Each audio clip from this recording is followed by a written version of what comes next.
From the JAMA Network, this is JAMA Clinical Reviews, interviews and ideas about innovations in medicine, science, and clinical practice. Hello, and welcome to our listeners from around the world, and thank you for tuning in to this JAMA Clinical Reviews podcast. I am your host, Dr. Mary McDermott, Deputy Editor of JAMA, and I'm here today with Dr. Suzanne Morin, Professor of Medicine at McGill University, who is author of a JAMA review on the topic of osteoporosis. Welcome, Dr. Morin, and thank you for joining us. Thank you for having me. What is osteoporosis and how does it develop?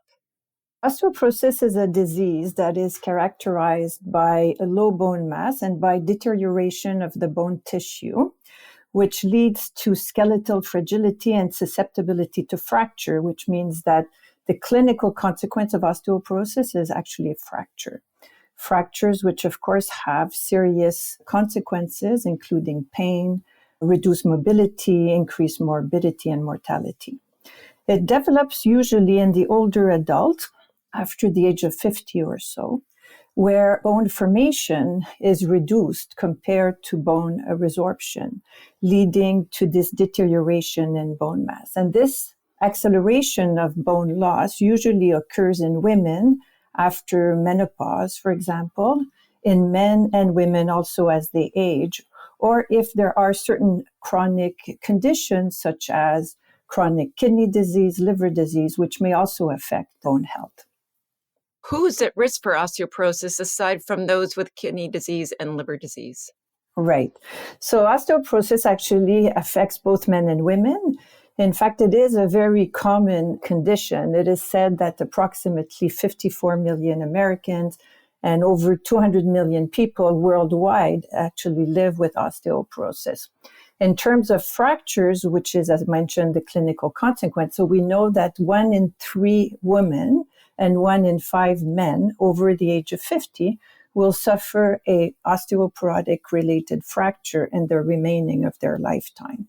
So fairly frequently, almost, I should say many people believe that osteoporosis only occurs in women, but it does also affect men to a significant degree.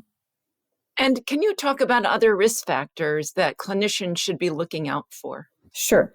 So there are many risk factors that occur, as I've mentioned, following menopause in women, people who have chronic conditions other than kidney and liver disease. We see people who have inflammatory conditions such as rheumatoid arthritis, inflammatory bowel disease.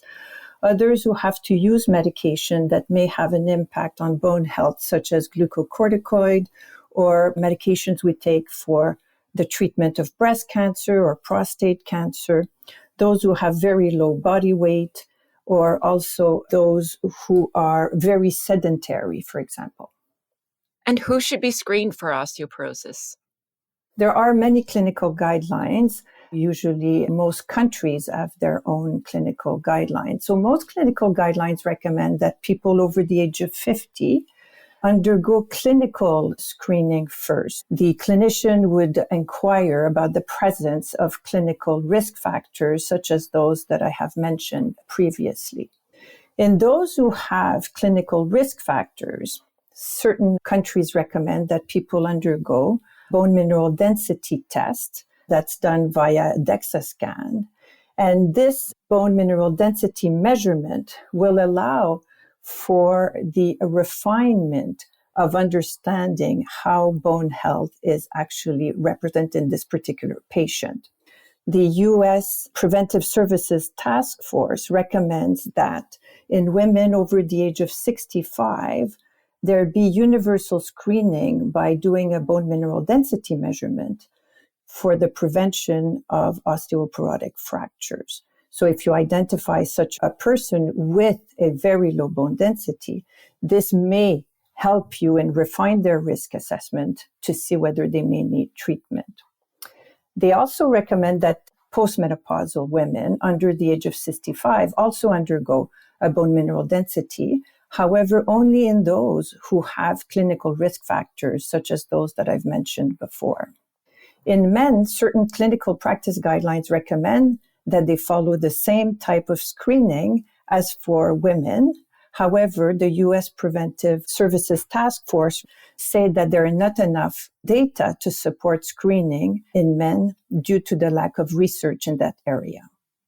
What about people who've had a history of a fracture and those like with a first degree relative with a fracture or osteoporosis, smoking and alcohol? Would you include those in the list of risk factors to consider screening someone between the ages of 50 and 64? Yes, so risk factors such as prior fracture, obviously, are a very important risk for future fractures, such as falls. And they allow the clinician to ensure that preventive or secondary prevention, I should say, be brought to mind. In terms of smoking and alcohol use, these are risk factors that are not as important as the risk factors we've mentioned before, but they do enter into consideration as they are often associated also with less exercise, more sedentarity, and so on. And how about family history? How do you use that? Family history is important. However, it is sometimes difficult to quantify in that siblings of people who've had osteoporosis are not always certain whether indeed there was osteoporosis or not. So we recommend to ask whether parents have sustained a hip fracture. And we know that that particular risk is actually very important in that it increases the risk of future fracture in the offspring quite significantly. And can you talk about diagnosis a little bit? Do you recommend using the FRAC score? Do you use a certain criterion on the bone density test like the T-score? Can you just talk us through that, please? Yes. So essentially what we now do is we aim to assess fracture risk in individual patients.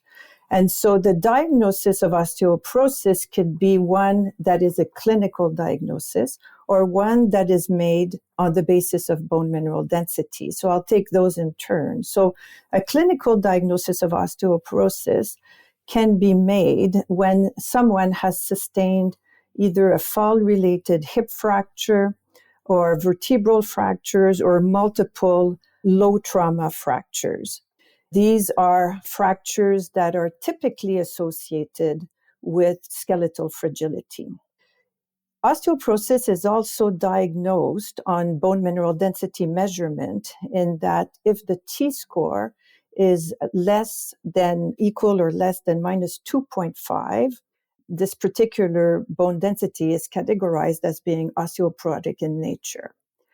So we try to use bone density in the assessment of fracture risk in order to refine that fracture risk in people who may not meet the clinical diagnosis of osteoporosis. So, for example, people who might have sustained a wrist fracture, doing a bone mineral density test will allow us to have a better refinement of the fracture risk assessment when taken into consideration with numerous risk factors and inputting those into a fracture risk assessment score tool, such as FRAX being one of them. There are other ones, but FRAX is the one that's used most frequently. And it can be used with or without bone mineral density. So allowing for fracture risk assessment, even in those who have not yet had a bone density or who do not have risk factors and therefore may not qualify for a bone mineral density test. And once you have diagnosed osteoporosis, can you talk through treatment with us, please? Sure. So treatment is recommended in those who have been identified either by the FRAX probability of fractures, by the presence of hip, vertebral, or multiple fractures, or a bone mineral density test that is below osteoporosis range. So these people are thought to be at higher risk for fractures and therefore are recommended to be considered for pharmacotherapy. And so essentially most clinical guidelines will recommend that these people be identified and recommended for pharmacotherapy. But also I want to talk briefly about non-pharmacological therapy who should be recommended for everyone over the age of 50, both males and females, and that exercise, appropriate nutrition, and smoking cessation, reduction in alcohol intake should be considered. And this is really important because this may actually continue to protect bone health in those whose bone health is actually very good at the time of the age of 50 and can further promote optimal bone strength by doing these measures. And which exercise do you recommend? Does it have to be resistance training? And also, how much calcium do you recommend that people get? In terms of exercise, we know that aerobic exercise is excellent for heart and lung and general health. For bone specifically, we recommend resistance exercise. So this is exercise where you actually put your muscles under resistance by doing small weight training so that healthy muscle strength will have an impact on bone strength. And this has been studied in some randomized controlled trials as well as in meta-analysis. And this has been shown to be able to improve, albeit to a small bone mineral density, but also to improve what we call functional ability, which is the ability to perform your daily activities, such as walking up the stairs, up and down chairs, and so on. So this is important, particularly in older adults where we want to preserve mobility. In terms of nutrition, so both calcium and vitamin D are very important nutrients for bone health. And we know that they're also important for bone metabolism, homeostasis in general. However, multiple meta-analyses with both calcium and or vitamin D supplementation in excess of what is usually consumed in the diet have never demonstrated positive effect of calcium or vitamin D supplementation on fracture reduction. And so therefore, the recommendations currently are really to meet the North American dietary intake recommendations, in that for calcium, it's between 1,000 and 1,200 milligrams per day, depending on age and sex. And for vitamin D, it's 600 to 800 international units per day, again, depending on age. And it is preferred, particularly for calcium, that this nutrient come from the diet. For vitamin D, it is a bit harder to obtain all of this intake through the diet. So a supplement is often recommended in people older than age 50. Could you talk to us about how you select medication to treat osteoporosis? Your review goes through several different categories of medication, and it'd be helpful to know how you think about treatment when you're caring for someone with newly diagnosed osteoporosis. Sure. So there are generally two large families of medication. One is the anti-resorptive medication family, and the other one is the anabolic agent family of medication. And both of these families work on different mechanisms. So the anti-resorptive medication group slows down bone resorption and allows for secondary mineralization and stabilization of bone mass, thereby reducing fracture risk. Within that, there are the bisphosphonates, which are well known and are first-line therapy when you are considering started treatment. So the bisphosphonates include the oral residronate, alendronate, and ibandronate, and the intravenous zoledronic acid and ibandronate as well. These medications are in general well tolerated and have been used since the mid-1990s to treat osteoporosis and reduce fracture risk. So they're your first go-to medications. There are contraindications to bisphosphonate. One is the gastrointestinal contraindication in those who wish to start an oral bisphosphonate. So anything that is associated with peptic ulcer disease or a reflux disease will be a contraindication to oral bisphosphonates. And if you have a reduced kidney function, this is also a contraindication to bisphosphonates. And so if you do have a contraindication, then you would consider another anti-resorptive agent, which would be this time in a slightly different family, which is a rank ligand inhibitor, which is denosumab. Again, an anti-resorptive agent, which is potent, but works differently than bisphosphonates. Great. And for the bisphosphonates, can you talk about the drug holiday? Sure. Bisphosphonates have been used either for 3 or 5 years in general, the oral 5 years and the intravenous 3 years. Following this duration of therapy, the data demonstrating efficiency are not as robust as they were for those shorter periods of time. And also we know that if you use bisphosphonate for a very prolonged period of time, there is an increased risk of rare but serious adverse events, which include osteonecrosis of the jaw or atypical femur fractures.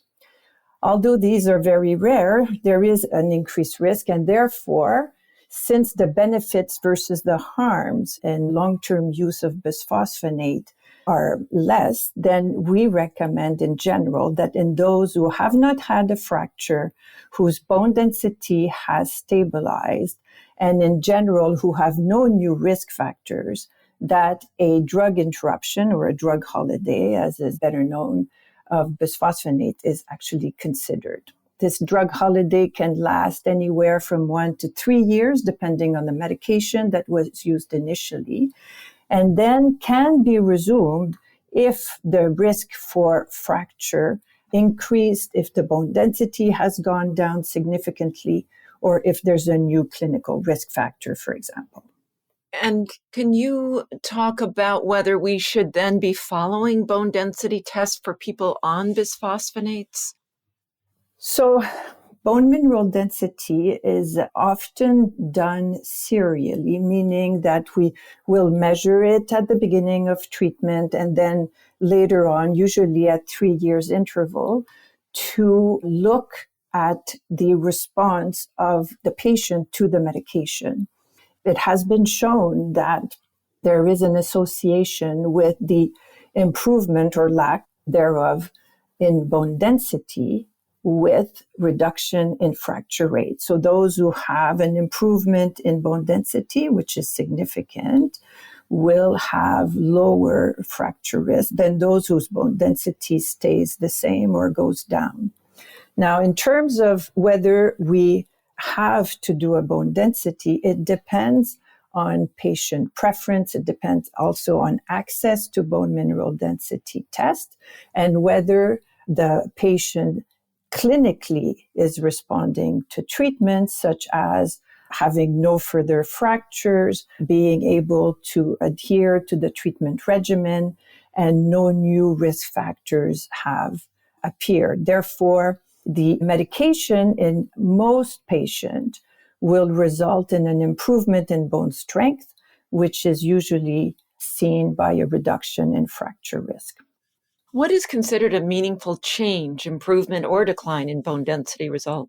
Yes, so this is usually provided to you by your bone mineral density facility, where the radiologist will often report the change being significant or not significant. This is something that is calculated at each BMD facility, and they assess essentially the precision of the measurement and provide that to the clinician.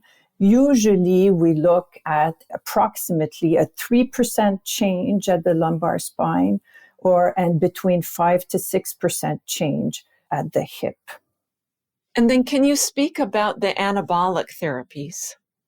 So anabolic agents are part of this other family of medication. They work by increasing bone formation. They are usually used on a shorter term basis because the studies have been done with shorter term use, usually between 12 months to 24 months. There are two families of anabolic agents. One is the parathyroid hormone analogs, such as teriparatide or loperatide, and the other one is a sclerostin inhibitor, which is romosozumab. Both these medications, as I've said, increase bone formation and because of this, reduce fracture risk. They are usually recommended as a second or third line agent in people who have very high risk for fractures or who fail on anti-resorptive medication. Those at very high risk for fractures include people who have had multiple vertebral fractures or recent hip fracture, for example, where in two large trials, there have been some data that have shown that the effect of an anabolic agent outweighs the effect of an anti-resorptive agent, usually a bisphosphonate, in fracture reduction. So because of this, there is a recommendation to consider anabolic agent in people who have these types of fracture, which often will be referred to as being at very high risk. Is there anything else you'd like to add to our discussion today? Sure. So I think we have enough tools, information, medication to ensure that we provide optimal care to patients who have a high risk for fracture. And these patients, they have usually self-declared in that they have sustained a previous fracture. And so it is important that we seek out in our patients, both men and women, history of prior fracture, and also important risk factors such as those we've mentioned before, but use of glucocorticoid medication, frequent falls, and other comorbidities that put people at higher risk. And once identified, it is important to have the discussion that skeletal fragility leads to fractures, which in turn lead to serious consequences such as pain, often chronic pain, as well as decreased mobility, which is important in older people, as well as other comorbidities as well, and obviously mortality in those who've sustained a hip fracture, for example. And so I encourage people to pay attention to those who have such an elevated risk and consider recommending pharmacotherapy. Thank you. I'm Dr. Mary McDermott, and I've been speaking today with Dr. Suzanne Morin about her JAMA review article on the topic of osteoporosis. You can find a link to this article in the episode's description. This episode was produced by Daniel Musisi at the JAMA Network. To follow this and other JAMA Network podcasts, please visit us online at jamanetworkaudio.com or search for JAMA Network wherever you get your podcasts. Thanks for listening. This content is protected by copyright by the American Medical Association with all rights reserved, including those for text and data mining, AI training, and similar technologies.